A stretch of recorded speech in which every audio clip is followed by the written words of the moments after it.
Halo, sahabat Bokop, teman-teman bonsai Indonesia. Jumpa lagi dengan saya Rudi Julianto dalam channel YouTube Bokop Art. Kali ini saya sedang berhadapan dengan bahan bonsai Santigi. Ini sangat bagus sekali. Kita memperoleh kurang lebih 6 bulan yang lalu. Nah, karena dari awal memang sudah saya posisikan, maka kemungkinan posisi tidak akan banyak berubah. Tapi nanti untuk mengeluarkan potensinya, saya akan sekalian ganti pot nanti setelah styling. Nah, pohon ini menurut saya sangat bagus sekali karena potensi bahannya ini sangat sangat kaya, sudah mempunyai potensi-potensi yang sangat enak untuk diekspos. Jadi bisa dilihat di sini gerak batangnya yang meliuk sangat bagus, kemudian besaran batangnya juga sangat tidak beraturan, ada yang kecil di tengah besar, ada yang bengkok, ada keringan di atas besar lagi. Kemudian di sini ada anak pohon, di sini ada cabang yang turun. Nah, ini yang saya maksud sangat tidak beraturan. Nah, nanti bagaimana kita bisa membuat sebuah komposisi atau rangkaian desain sehingga apa yang tidak beraturan di dalam bahan ini akan kita buat menjadi irama yang enak, yang bisa menyatukan antara bagaimana gerak batang yang lengkung dengan yang lurus, yang kecil dengan yang besar, kemudian yang turun dengan yang naik, bisa menjadi kesatuan yang bagus. Oke, pada dasarnya pohon ini pasti bergaya survivor, yaitu pohon yang berhasil hidup dari keganasan alam. Nanti ceritanya, dramanya yang kita presentasikan akan ke situ. Cuman di sini kebetulan dia berbatang kurus, ini tergolong berbatang kurus, dan kemudian ada anak pohon. Anak pohon yang saya melihat sangat tidak beraturan juga, karena gerak dasar anak pohon ini sungguh bergerak naik, kemudian bergerak turun, kemudian bercabang-cabang. Nah, ini PR-nya ini agak sulit ini. Nanti bagaimana kita menentukan salah satu dari cabang-cabang ini menjadi terusan gerak batang. Ya. Jadi mungkin banyak yang saya korbankan ini karena tetap sebanyak ini tidak akan kita pakai semua. Kita ingin kemunculan dia kecil tapi nanti akan seirama dengan batang utama.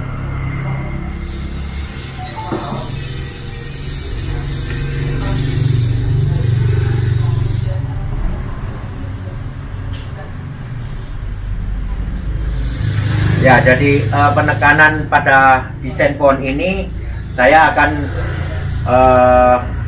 sharing bagaimana kita membuat irama dalam keberagaman gerak batang, atau dalam keberagaman garis, atau dalam keberagaman arah tumbuh. Nah, itu nanti akan kita buat satu irama arah tumbuh. Oke, seperti biasa saya akan melakukan pemilihan dulu, ranting-ranting mana yang dipakai, cabang-cabang mana yang dipakai, kemudian nanti kita akan terus dalam pengawatan. Kita persiapkan segala sesuatunya untuk menangani pohon ini.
Ya, bagian sini akan saya manfaatkan untuk kumpulan mahkota. Jadi saya memerlukan banyak sekali ranting-ranting, semaksimal mungkin bisa saya akan pertahankan untuk membuat crown mahkota.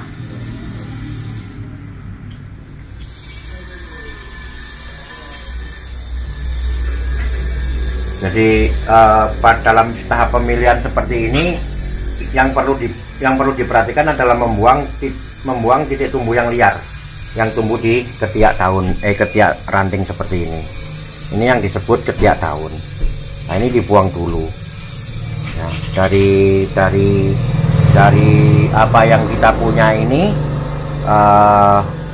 mana yang kita perlukan kita pakai, mana yang harus dibuang. Nah, seperti ini ada 2 titik tumbuh yang bersamaan pada satu titik, kita harus buang 1. Apabila kita memerlukan panjang ini, ya ini ujungnya tidak dipotong. Tetapi kalau misalkan ini kita hanya memerlukan pendek saja, kita potong pas tunas yang terakhir. Jadi ini ada tunas.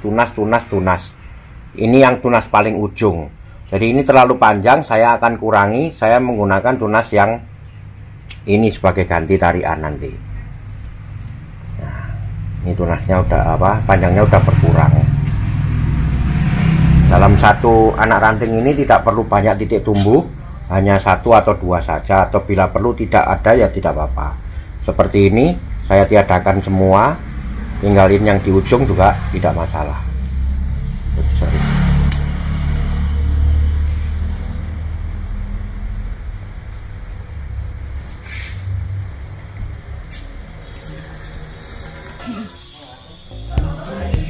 Ben kuat tenggosan ya nang ya.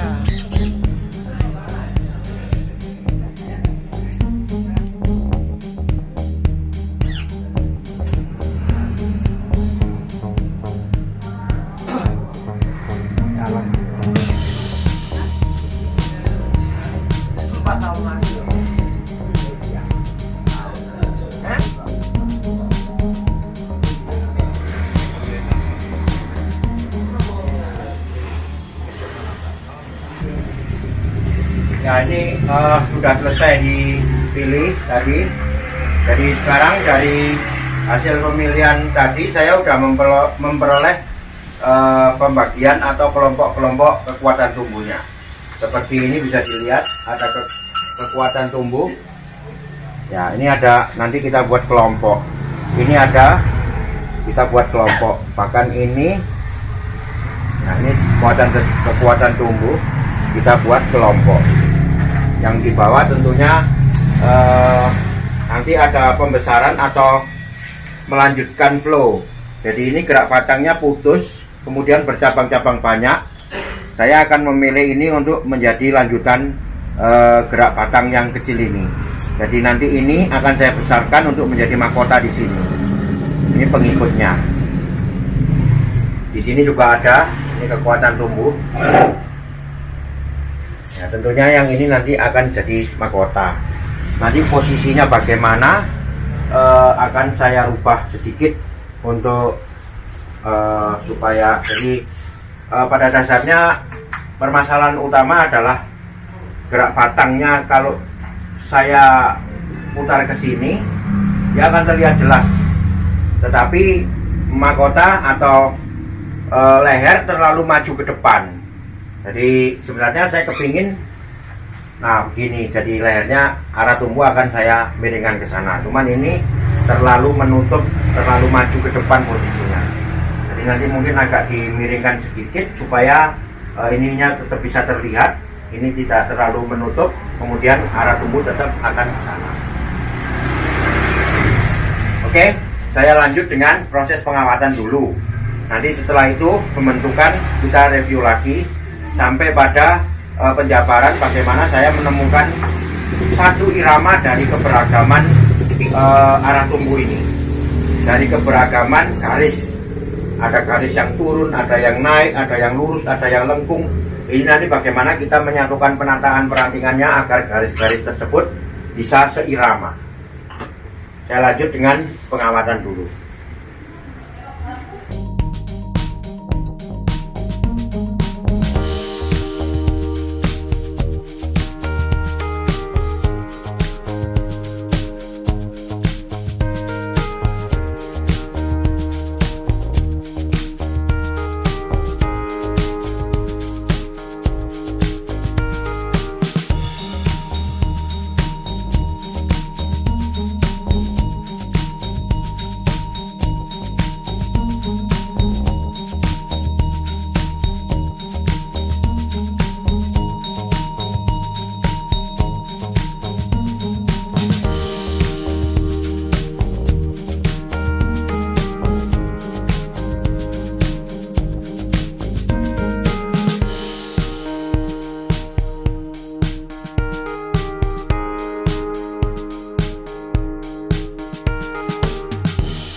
Nah ini sudah selesai dikawat, jadi sekarang saya akan melakukan pembentukan. Cuman sebelumnya saya akan membahas dulu tentang posisi pohon ini atau tentang gerak dasar dan kondisi pohon ini. Yang pertama adalah masalah fisik dulu. Fisik dari pohon ini sangat dramatis atau sangat ekstrim, memperlihatkan pertumbuhan sebuah pohon yang survivor. Jadi dia berhasil hidup dari segala keganasan alam. Maka bisa dilihat di sini, terutama keringan-keringan ini adalah hasil kerusakan-kerusakan yang ditimbulkan oleh pengaruh alam. Kemudian bagaimana pohon ini tumbuh, di bawahnya kecil, kemudian malah di tengah membesar, di atas lebih besar. Nah ini adalah indikasi bahwa pohon ini memang hidup di alam yang ganas, tidak hidup di alam atau tanah yang lapang, yang akar mudah menembus. Ini bukti bahwa kondisi akar sangat sulit untuk bisa bertahan hidup, ataupun keganasan di atas tanah alamnya sangat keras, sehingga pohon ini hidupnya sangat ekstrim. Nah, lalu ada pertanyaan bahwa loh, ini bawahnya kecil, atasnya besar, apakah jadi masalah untuk dibuat menjadi bonsai yang bagus? Ya, seperti sering saya ngomong bahwa pencapaian keindahan dari sebuah bonsai itu bisa dicapai dari dua cara, yaitu menurut idealisasi manusia dan menurut idealisasi alam. Jadi kalau yang mengatakan bahwa harus besar kemudian makin lama makin meruncing kecil itu adalah pendekatan idealisasi menurut manusia. Tetapi apakah menurut alam begitu? Jadi kalau menurut alam, apapun bisa terjadi. Inilah buktinya bahwa pohon itu bawahnya kecil dan atasnya besar. Nah ini sebuah proses alam yang harus kita terima. Nah, apabila kita mau membuat bonsai mengikuti pendekatan alam, maka hal-hal demikian tidaklah menjadi masalah. Justru sebaliknya akan menjadi sebuah keindahan. Keindahan apa? Keindahan yang itu tadi yang saya ceritakan di awal, bahwa proses alam ini ataupun pengaruh alam ini menghasilkan sebuah keindahan. Keindahan yang apa? Keindahan yang tua, keindahan yang rentah, keindahan yang dramatis seperti itu. Bukan keindahan yang proporsional, keindahan yang serasi, atau keindahan yang harmonis dan lain-lain. Semua itu adalah keindahan yang ingin dicapai oleh manusia. Tetapi di alam bisa menceritakan sebuah keindahan yang punya rasa. Jadi yang tercipta adalah keindahan yang ekspresif.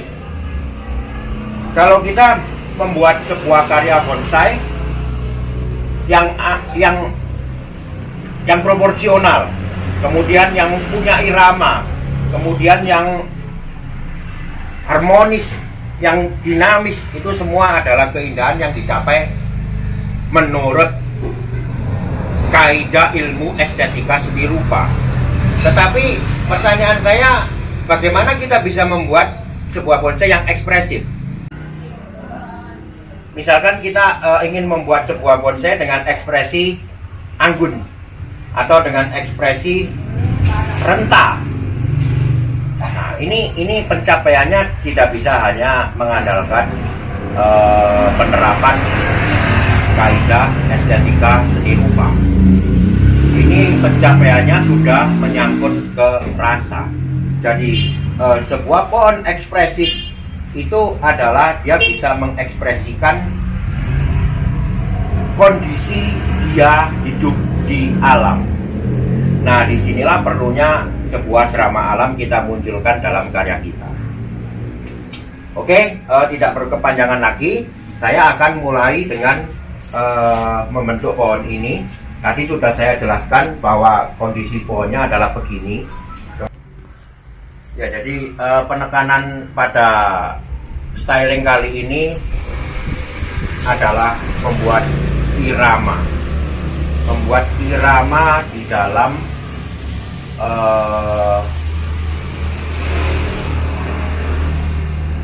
kondisi pohon yang tidak berirama atau tidak beraturan. Artinya di sini ada garis lurus, ada garis turun, ada garis naik, ada garis lengkung, kecil, besar, dan lain-lain.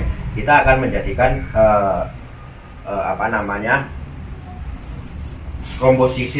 membuat sebuah komposisi yang mempunyai irama yang baik. Ini tentunya pendekatan saya tidak akan bicara masalah pendekatan estetika seni rupa. Pendekatan saya adalah pendekatan tetap pada pembuatan bonsai tropis, yaitu menggunakan atau memanfaatkan kekuatan tumbuh. Dari cara berpikir saya tidak berpikir bagaimana secara estetika seni rupa pohon ini saya perlakukan sehingga mempunyai irama yang bagus. Tetapi bagaimana kondisi pohon yang begini saya bisa membuat sebuah komposisi yang punya irama bagus. Jadi tergantung pohonnya, bukan tergantung pemikiran saya. Oke, saya kasih contoh satu hal, bahwa ini ada sebuah, ini depannya ya, ini depannya. Nah, ya ini depannya. Saya sudah miringkan potnya sehingga mendapat garis depan yang menurut saya nanti akan saya gunakan untuk muka bonsainya. Jadi di sini depannya.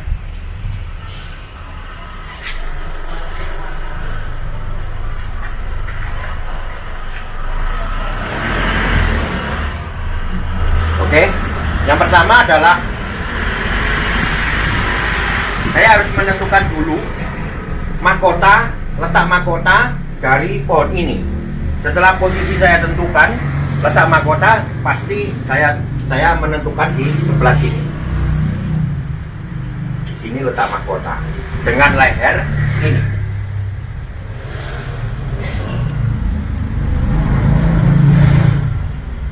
Ya, sekali lagi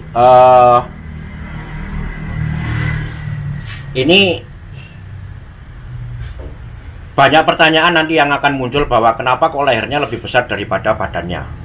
Ya, itulah alam.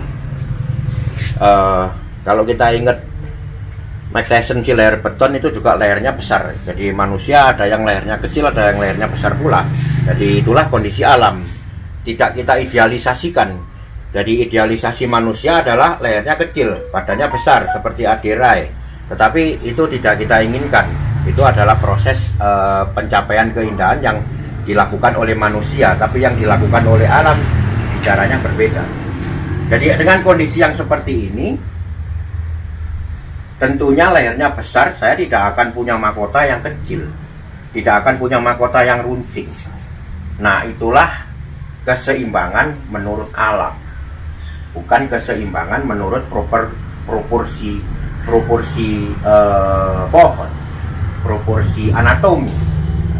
Besar berarti punya pertumbuhan yang banyak. Jadi kalau kita ngomong proporsi anatomi, maka besarnya ini cabang ini kurang lebih diameter sekitar 6 cm. Ya. Kalau kita bicara masalah proporsi, cabang rantingnya paling tidak harus 3-4 cm. Nah, itu besaran proporsi. Tetapi kalau besaran menurut keseimbangan menurut alam, besarnya ini adalah kekuatan tumbuh. kekuatan tumbuh ini akan memungkinkan untuk membuat sebuah volume perantingan yang besar pula.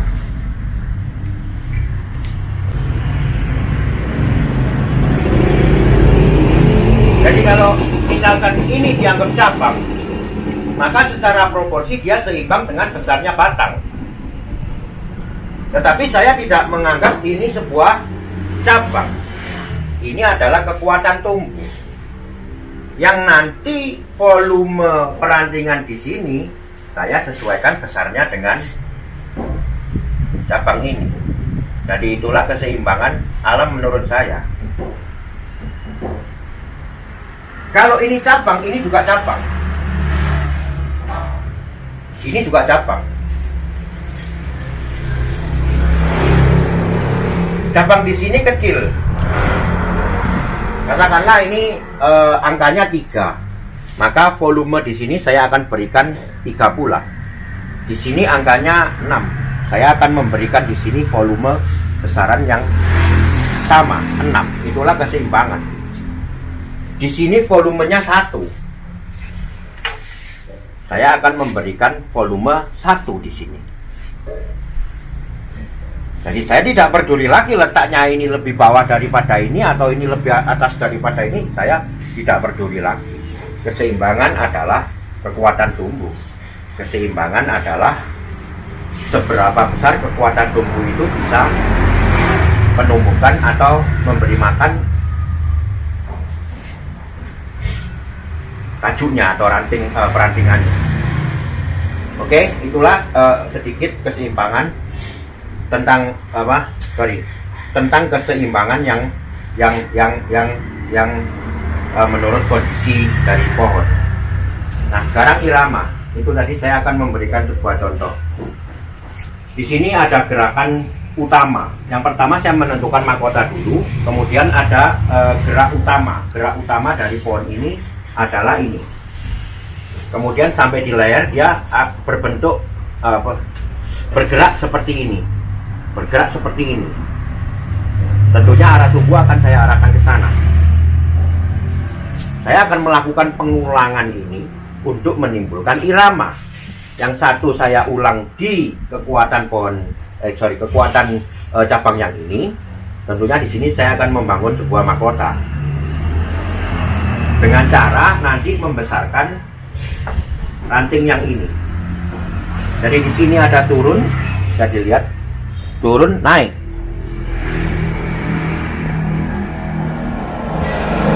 Saya tidak akan menggunakan leher ini. Saya tidak akan menggunakan bagian ini untuk leher. Saya akan membangun leher baru di sini dengan bentuk yang menyerupai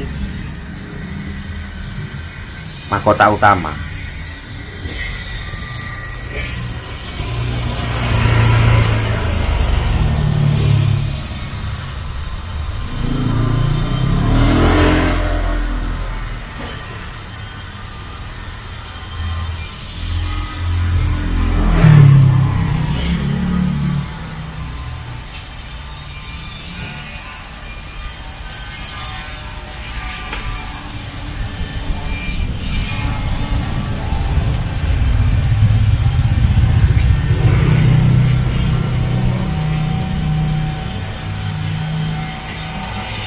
Inilah yang akan saya besarkan kurang lebih seukuran jari saya ini,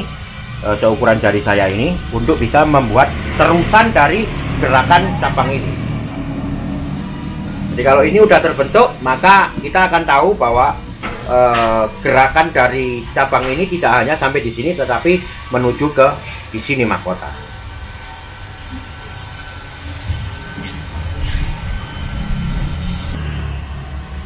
Selanjutnya saya akan memberikan irama yang sama dalam pohon kecil ini, anak pohon ini. Seperti kita lihat, gerak batangnya adalah dari bawah sini bergerak ke atas, kemudian dia turun ke bawah. Nah, kalau saya memanfaatkan ini sebagai terusan batang, ya, ini gerak batang ya, saya manfaatkan ini sebagai terusan, maka saya harus membangun mahkota di sini. Itu idealnya. Tetapi karena saya harus membangun irama yang bagus dengan yang lain, saya tidak bisa membuat atau memanfaatkan ranting ini atau cabang ini untuk menjadi terusan mahkota. Saya lebih suka membuat baru dari ranting ini.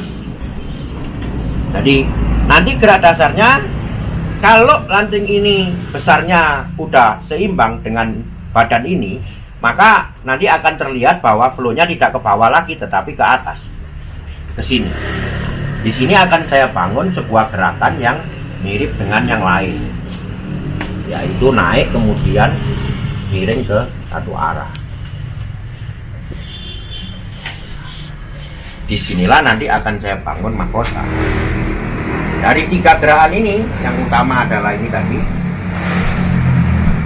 Ini yang tidak bisa saya reka, ini adalah kondisi alam.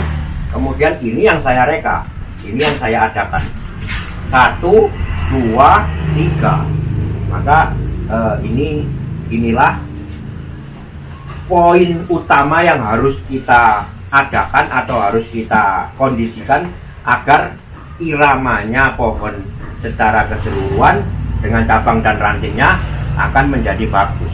Kalau 3 pemimpin ini 1, 2, dan 3 ini sudah kita tentukan dengan irama yang sama, yang lain mengikuti. Seperti halnya ini.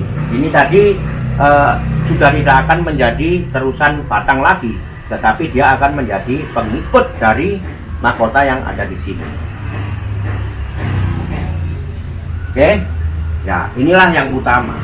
Jadi yang utama adalah menentukan mahkota utama dulu, kemudian menentukan mahkota yang lain sesuai dengan mahkota utama, sesuai dengan besaran kekuatan tumbuh, sesuai dengan gerakan yang ada.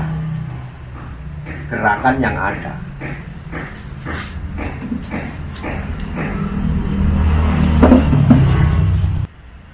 Nah, dari 3 kelompok yang sudah kita tentukan ini, kita akan membuat masing-masing sebuah grup.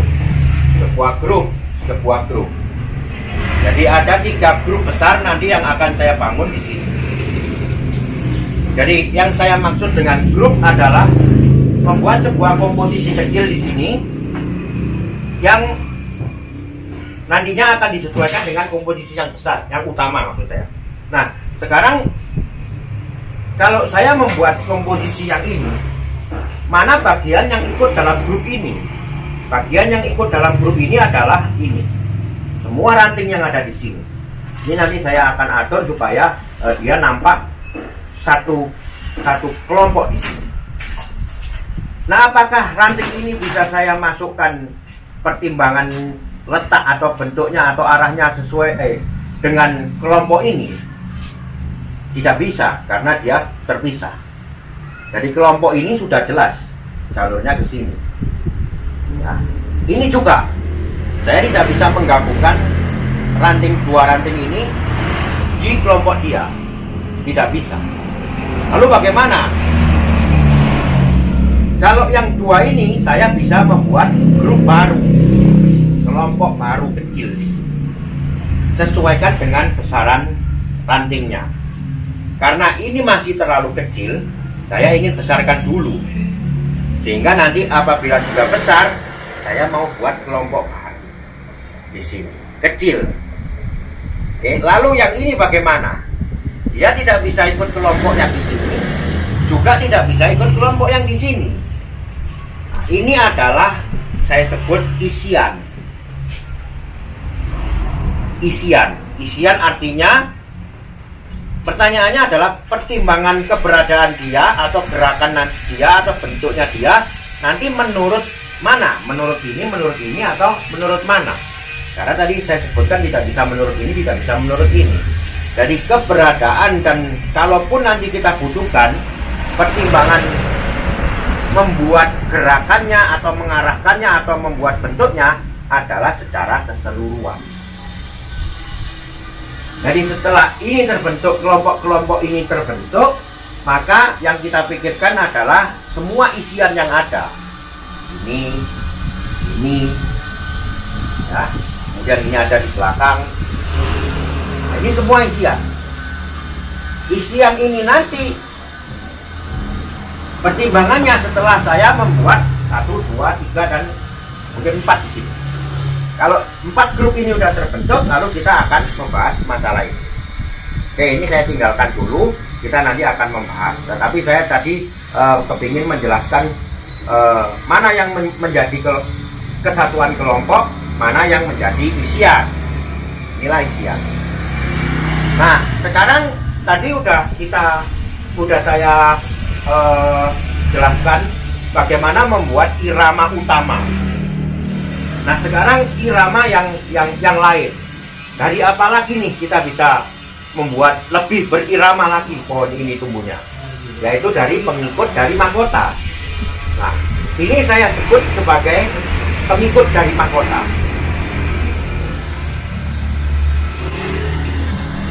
Ini pengikut dari mahkota. Jadi mahkota ini punya pengikut atau pendukung ranting yang cukup kuat di sini. Bisa saya munculkan semi mahkota di sini, cukup kuat. Atau bisa saya buat kelompok grup baru di sini, tidak masalah. Tetapi grup ini tetap kesatuan pertimbangannya menurut grup utama atau menurut grup mahkota. Lah, kalau saya sudah punya pengikut yang berlawanan arah di sini dengan mahkota, maka saya akan mengadakan juga pengikut yang berlawanan arah dengan mahkota yang kedua. Ini nanti akan dibangun mahkota utama. Saya punya ranting ini untuk saya ulang menjadi pengikut yang sama dengan mahkota utama. Jadi di sini nanti saya bangun kelompok. Di sini adalah counterbalance atau pengikut yang berlainan arah, pengulangan. Jadi ini pengulangan. Di sini juga nanti saya akan bangun sebuah counterbalance, pengulangan. Nah, ini juga akan menimbulkan irama.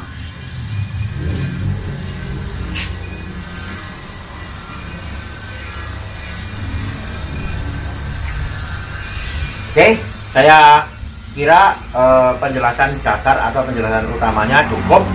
Saya akan mulai dengan pembentukannya. Nanti kita review setelah pohon ini saya bentuk.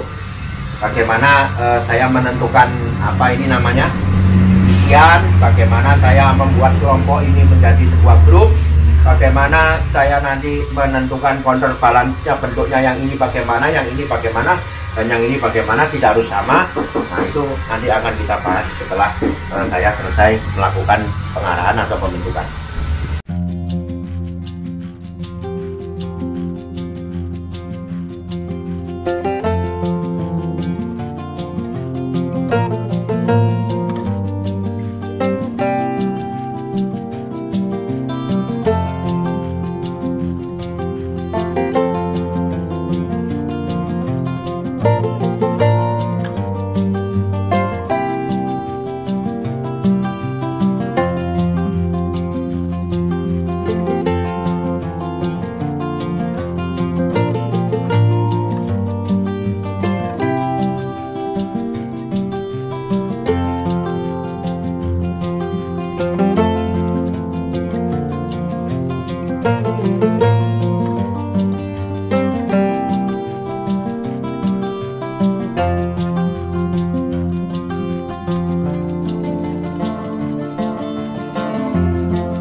Selesai.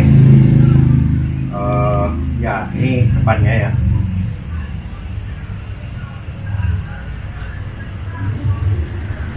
Ya, seperti di awal tadi saya sedikit memberikan pembukaan bahwa apa yang saya lakukan di sini penekanannya adalah membuat irama. Jadi irama yang dimaksud bukan lewat pendekatan estetika seni rupa, yaitu garisnya. Saya tidak begitu bukan tidak memperdulikan, tetapi concernnya atau apa namanya, pendekatan saya adalah kepada kondisi pohon ini. Nah, irama bisa muncul karena misalkan tadi saya ngomong di sini besarannya 6, kemudian volume saya munculkan 6. Di sini besarannya 8, volume saya munculkan 8. Di sini besarannya 3, saya munculkan volume 3. Nah, dari keberagaman itu menimbulkan irama. Jadi kalau saya misalkan yang di sini 3 saya munculkan 5, maka iramanya kurang bagus. Dan keseimbangannya juga kurang bagus. Itulah yang saya maksud irama yang membaca kondisi pohon. Kalau misalkan di sini ada pengikut dari mahkota, maka mahkota yang di sini akan saya berikan pengikut juga. Tetapi pengikut yang di mahkota ini dengan pengikut yang di mahkota ini berbeda.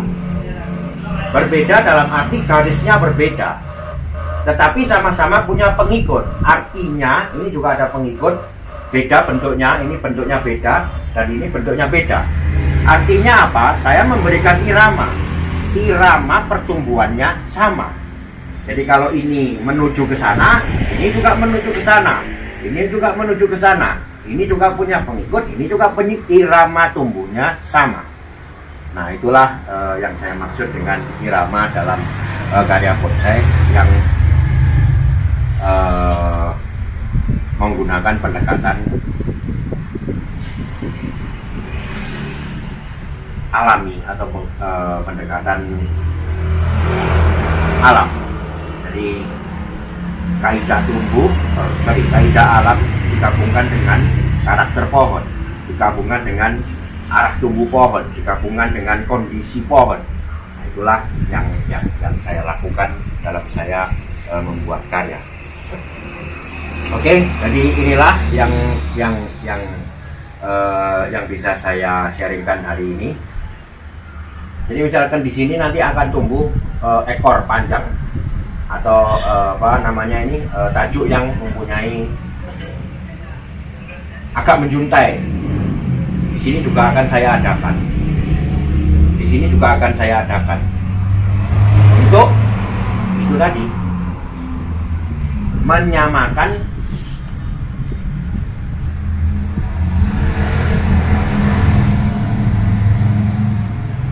cara tumbuh dari satu pohon ini agar mempunyai kesamaan sehingga bisa membentuk sebuah irama. Nah, ini tadi yang akan saya bahas masalah isian. Jadi di sini sudah saya tentukan dia mempunyai grup kecil, dia menjadi grup kecil. Ya, dengan kepala di sini, ekor di sini, dan ini nanti counterbalance di sini. Ini grup kecil. Jadi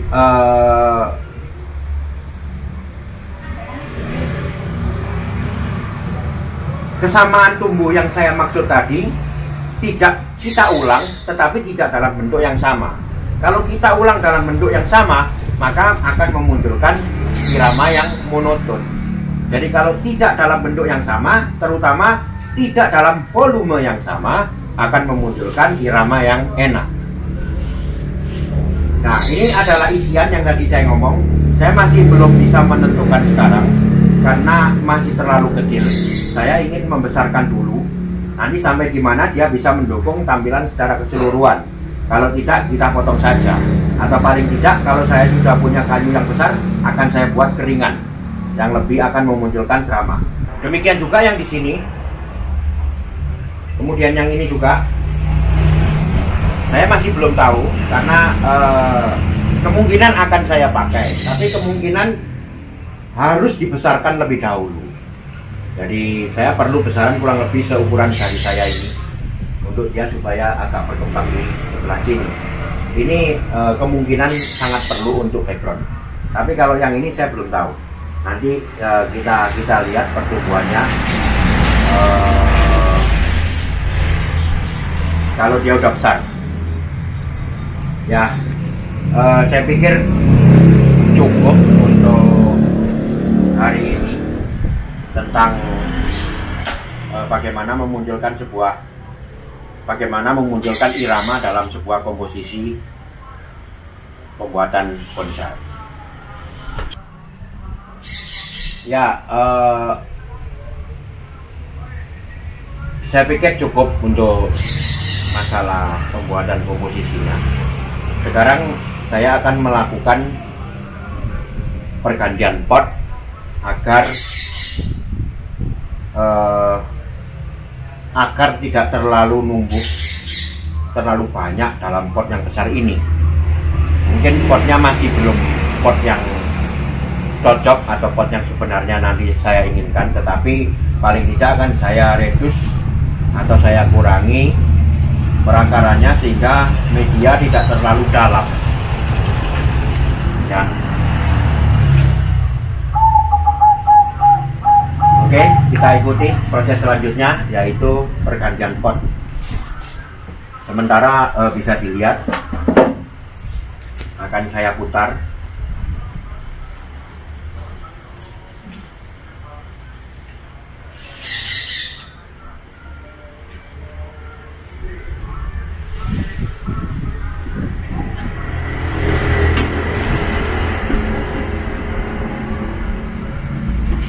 Ini perlu buat isian belakang, tetapi tidak akan besar, hanya kecil-kecil saja.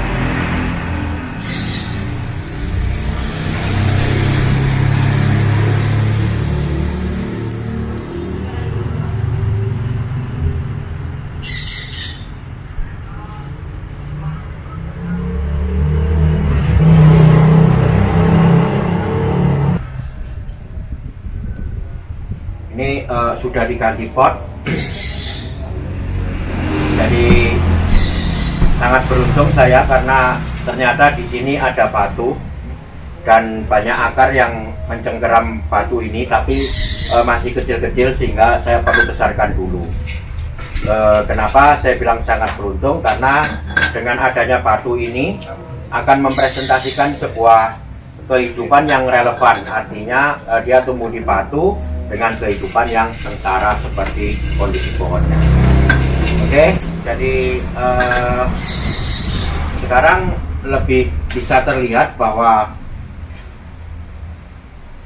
dalam kesatuan desain dari pohon ini, meskipun ini hanya kerangka dasar, sekarang kita sudah bisa melihat adanya sebuah arah tumbuh ataupun sebuah kondisi pertumbuhan yang mempunyai irama di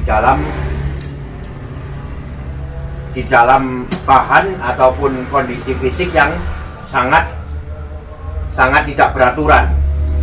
Jadi ada yang kecil, ada yang besar, ada yang lengkung, ada yang lurus, ada yang turun, ada yang naik. Nah, di sini ada turun, di sini ada lagi turun. Jadi inilah irama. Di sini ada mahkota, kemudian ada pengikut yang di belakang, di sini ada mahkota, ada pengikut. Nah, itulah irama. Irama tumbuh dari sebuah pohon. Itulah yang ingin kita ciptakan, bukan irama garis. Nah, jadi kalau di dalam tadi sudah saya katakan bahwa di dalam pendekatan ilmu seni rupa yang kita sebut irama adalah membuat keseragaman ataupun membuat irama berdasarkan garis yang ada. Tetapi kalau dari pendekatan kaidah alam, kita akan membuat pendekatan ataupun membuat sebuah analisa dari pertumbuhannya. Bentar. Ya, tentunya ini hanya sebuah desain awal ataupun kerangka. Jadi saya tidak mendemokan membuat bonsai kemudian bagus saat ini juga, tidak. Ini adalah sharing, bagaimana berpikir, bagaimana pola pikir kita, atau bagaimana kita menganalisa dari sebuah bahan, kemudian bisa membuat desain yang sesuai dengan kondisi bahan.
kira cukup. Kalau ada pertanyaan silakan ditanyakan di kolom komen di bawah. Silakan di scroll ke bawah, kemudian nanti di situ ada kolom komen. Silakan ditanyakan apa-apa yang belum mungkin terlewat saya jelaskan. Jadi sampai di sini perjumpaan kita. Terima kasih telah menyimak video saya. Mohon maaf apabila ada gangguan-gangguan yang tidak dikehendaki, karena memang ini adalah pembuatan video yang spontan, tidak direkayasa. Saya pun tidak sedang rekam ini. Ini semua adalah spontan. Saya menginginkan sesuatu yang original, saya menginginkan sesuatu yang apa adanya dari proses saya membuat konten yang ingin saya sharingkan. Sampai ketemu pada video saya berikutnya. Terima kasih telah menyimak. Salam